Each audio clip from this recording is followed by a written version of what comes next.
Dzień dobry everyone. Today I'll be teaching you how to prepare a very traditional Polish dish called pierogi. Whilst the origins of pierogi aren't very clear, it is said that the first version has been brought into Eastern Europe by Marco Polo in the late 13th century. And around the same time, a monk named Saint Jacek has been said to introduce pierogi to Poland. He used them to feed the poor people of Krakow in 1241 after a Mongol invasion, getting named the patron saint of pierogi. The first written recipe for pierogi was published in a Compendium for Religion in 1682. During this time, the pierogi were stuffed with veal liver, kidney fat, and nutmeg, as potatoes were completely unknown to Polish people until the late 1700s. Today, the most popular kind of pierogi are filled with cottage cheese and potatoes, most commonly known as pierogi ruskie. A huge part of Polish culture, as they make for an easy and delicious meal to prep at home. Therefore, this is what I will be showing you how to prepare today. The exact way pierogi are prepared may vary through household, so today we will be following my grandma's very own. First, you want to start by preparing a clean surface to work on. Next, you want to prepare yourself a glass of flour and just over half a glass of milk. You then want to pour out all the flour onto your surface and press down with your fist to create a cup that will hold the milk.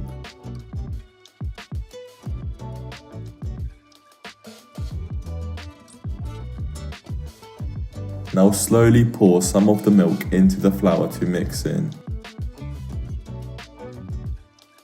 My grandma recommends to use a butter knife at the beginning to avoid getting too much flour stuck onto your fingers. You want to continuously mix while pouring in small splashes of the milk till you can pick it up with your hands.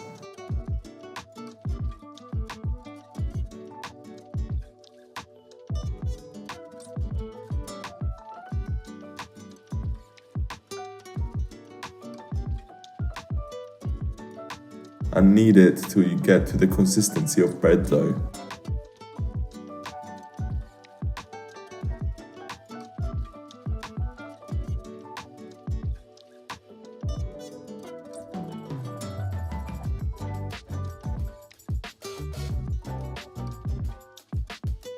Then you can wrap it up and set it aside.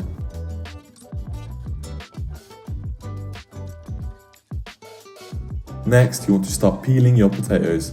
The ingredients I am using will be enough for around 20 pierogi, so feel free to adjust the ingredients in proportion to how many you would like to make. In my case, I'm peeling 6 medium-sized potatoes, which still left me with some leftover filling to enjoy later. Next, you lovingly throw them in a saucepan with enough water to cover them and set the stove on a high heat.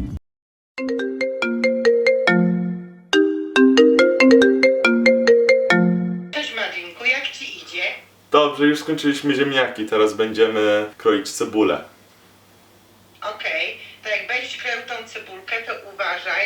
Nie no przecież, babcie. While the potatoes are cooking, I cut half an onion into small cubes.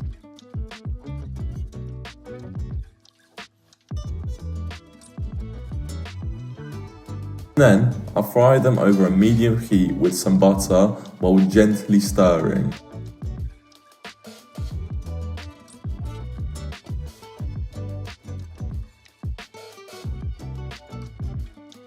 Once brown, you can take them off the heat.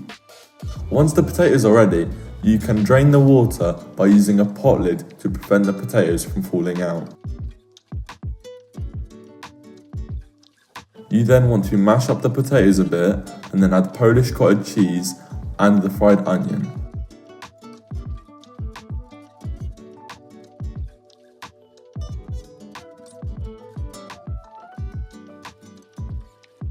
Once the potatoes are fairly mashed, you can add a teaspoon of pepper and salt. You then continue mixing until you achieve a smooth consistency.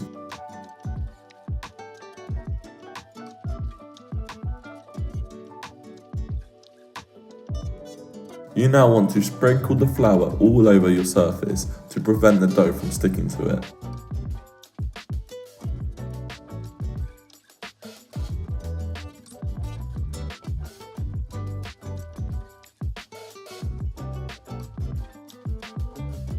You then flour up the rolling pin and start rolling out the dough from earlier. You want to make sure to consistently flip and turn the dough to get it evenly from every angle.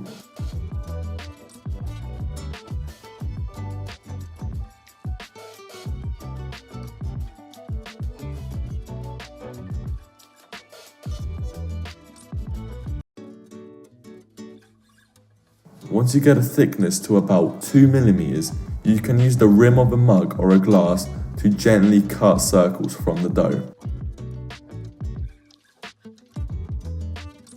Once you run out of room, feel free to re-knead the dough and use that to get more circles.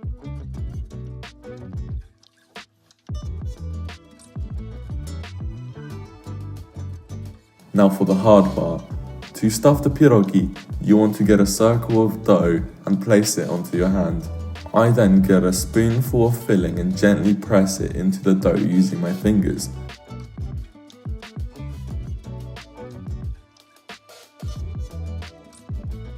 Finally, I gently pinch the edges to ensure that the dumpling is fully closed. This step is all about practice, so don't beat yourself up if you don't get it perfect first try.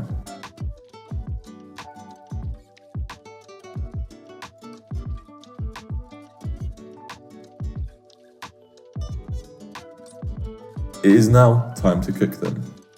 Once you've moulded your dumplings, to cook them, you want to drop about 5 of them into boiling water and stir.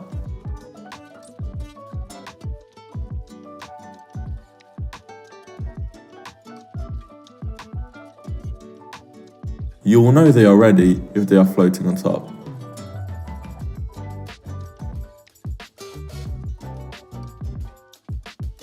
Now all that is left to do is serve your pierogi up with some sour cream and liquid Maggi seasoning. And tuck in.